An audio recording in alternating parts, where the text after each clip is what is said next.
Assalamualaikum teman-teman, seperti biasa sebelum mulai Mimin mendoakan semoga teman-teman semua selalu dalam keadaan sehat walafiat. Oke, kali ini kita akan melanjutkan Martial Master versi novel bagian 285.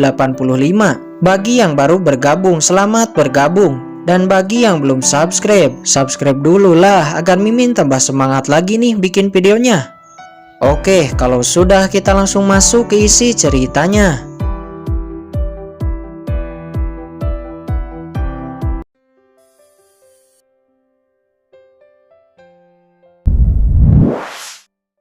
Kamu juga menerobos kelas Martial King, kata Leng Pogong dan lainnya yang nampak terkejut. Bahkan setelah melihat orang di samping Liu Xuanrui, mereka lebih terkejut lagi.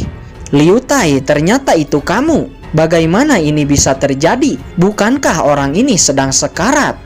Mo Tianming, mengapa kamu menjebakku? Kata Leng Pogong dengan marah. Dia tidak mengerti keluarga Mo tidak pernah dekat dengan keluarga kekaisaran, tapi mengapa dia tiba-tiba memihaknya? Sesaat Zhao Qimpeng dan lainnya juga terbang perlahan-lahan untuk mengepung Leng Pogong dan yang lainnya. Mengapa kamu bilang? Sebelum itu lihatlah dia dulu, kata Mo Tianming seraya menunjuk ke arah budak hitam yang sedang di atas burung. Seketika budak hitam langsung membuka penutup wajahnya. Di wajahnya ada luka bakar yang nampak menakutkan. Leng Pogong, Yan Wuji, Wu Chenpeng, apakah kamu masih mengingatku? Kata budak hitam dengan suara yang dingin. Kamu siapa? Kata Leng Pogong mengerutkan kening. Mereka berempat nampak bingung. 35 tahun yang lalu keluarga Lengmu bekerja sama dengan keluarga Wu, sekte asal dan sekte tanpa batas, membantai keluarga Yuan saya dan ingin membunuh saya. Apakah kamu sudah ingat sekarang? Kata budak hitam seraya tertawa dingin dengan suara yang penuh dengan kebencian. Ternyata kamu yang tersisa dari keluarga Yuan, kata Leng Pogong. Aha. Ya, saya adalah yang tersisa dari keluarga Yuan. Sekarang sisa inilah yang akan menuntut balas dan akan mengambil nyawa kalian, kata budak hitam dengan ganas. Lalu mengapa?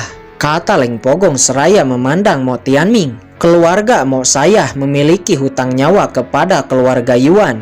Leluhur tua keluarga Yuan pernah menyelamatkan hidup saya.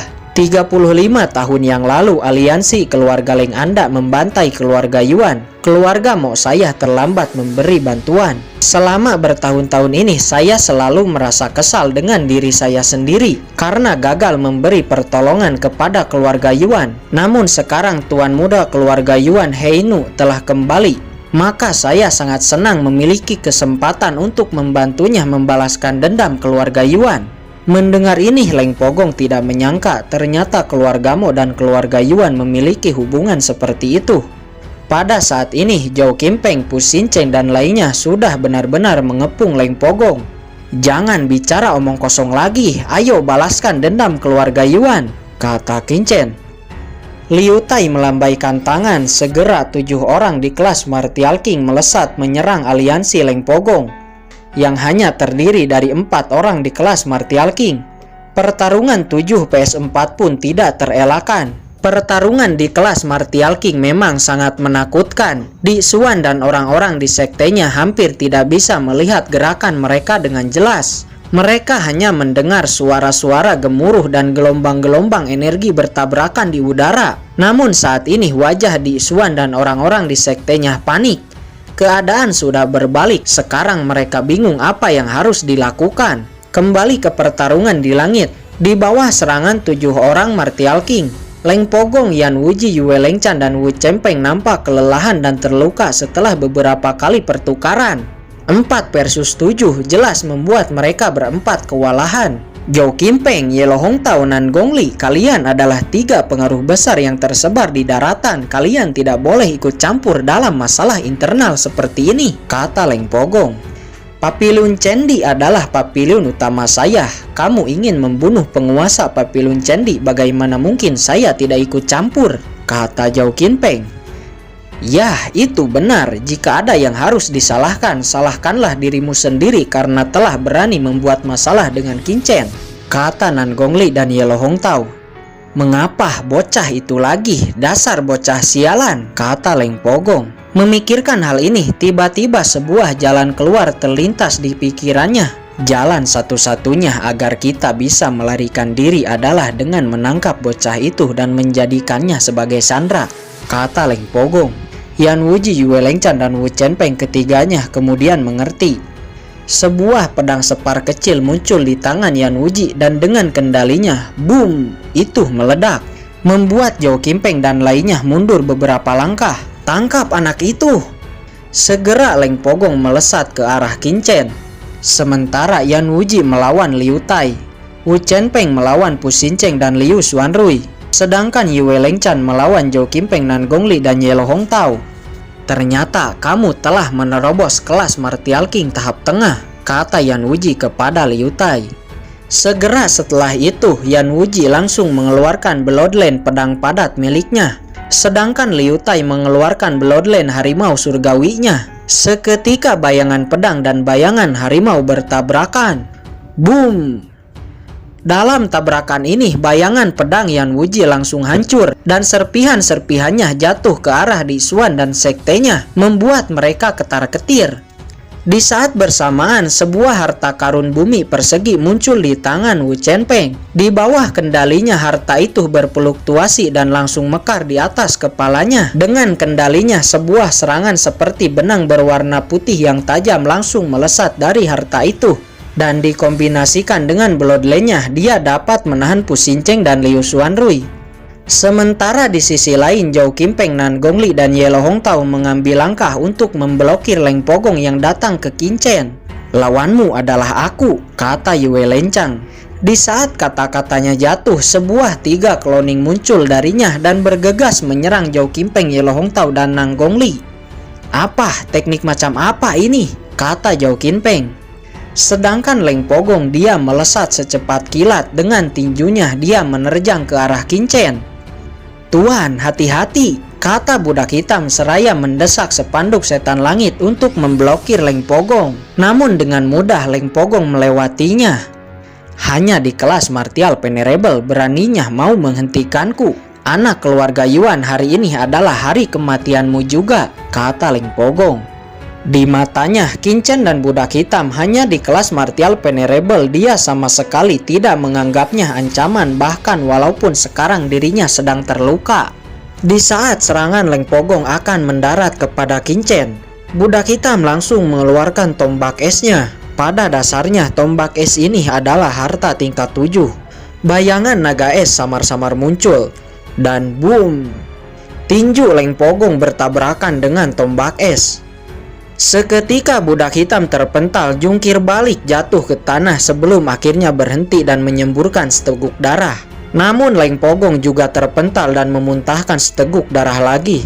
Jika bukan karena lukaku sebelumnya, kamu pasti sudah mati dengan satu pukulanku barusan, kata Leng Pogong yang nampak sangat marah. Dia sangat ingin membunuh budak hitam, namun prioritasnya saat ini adalah menangkap Qin Chen. Sebuah tinju tangan besar dilesatkan Leng Pogong dan menyerang Qin Chen. Tiba-tiba Qin Chen tersenyum tipis, labu hitam dikeluarkan. Sejumlah semut pemakan ki dan serangga roh menggerogoti esensi sejati tinju tangan besar itu.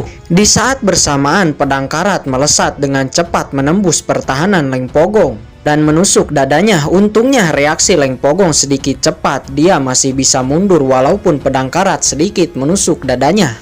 Di saat tangan besar itu mendarat, sebuah armor baju besi muncul di tubuh Qin Chen dan memblokirnya. Leng Pogong, apa yang kamu lakukan? Cepat tangkap anak itu, kata Yan Wuji, Yue Lengchan, dan Wu Chenpeng. Mereka bertarung habis-habisan di udara dan berhasil menciptakan peluang untuk Leng Pogong. Namun beberapa saat telah berlalu, tapi Leng Pogong masih tidak bisa menangkapnya. Hal ini membuat mereka bertiga sangat kesal dan menghina Leng Pogong yang lemah. Mendengar hinaan ini, Leng Pogong sangat marah. Bloodline-nya diaktifkan. Walaupun lukanya sebelumnya tidak memperbolehkannya mengaktifkan Bloodline, tapi dia tetap memakainya dan langsung meraung dan menyerang Qin Chen. Namun karena Leng Pogong tidak dalam kondisi terbaiknya, akhirnya setelah 2 pertukaran dengan Qin Chen, Leng Pogong sangat terdesak. Bahkan tangan kanannya telah buntung dipotong oleh pedang karat. Sial, saya adalah seorang Martial King yang terhormat. Bagaimana saya bisa kalah dari seorang bocah di kelas Martial Venerable? kata Leng Pogong. Rasa krisis di hatinya semakin menjadi-jadi dan dia berniat untuk kabur. Namun tentu Qin-Chen tidak membiarkannya. Pedang karat melesat dan kembali menebas tangan kirinya. Seketika serangga roh api langsung menggerogoti tangan kirinya yang jatuh. Leng Pogong tetap berusaha untuk kabur. Tiba-tiba Mo Tianming muncul di depannya. "Leng Pogong, mau lari kemana kamu?" Dan duar!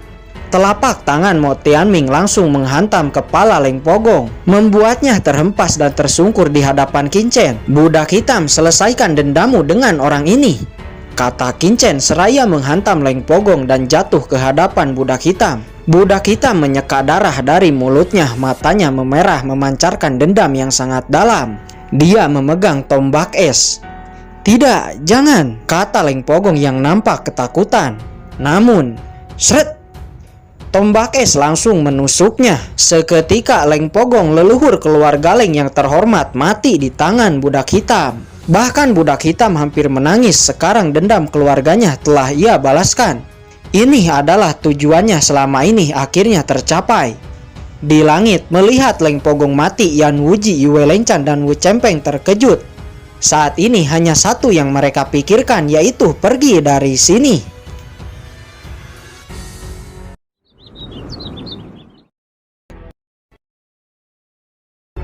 Oke guys, sudah dulu ya. Jangan lupa subrek biar lanjut terus ceritanya.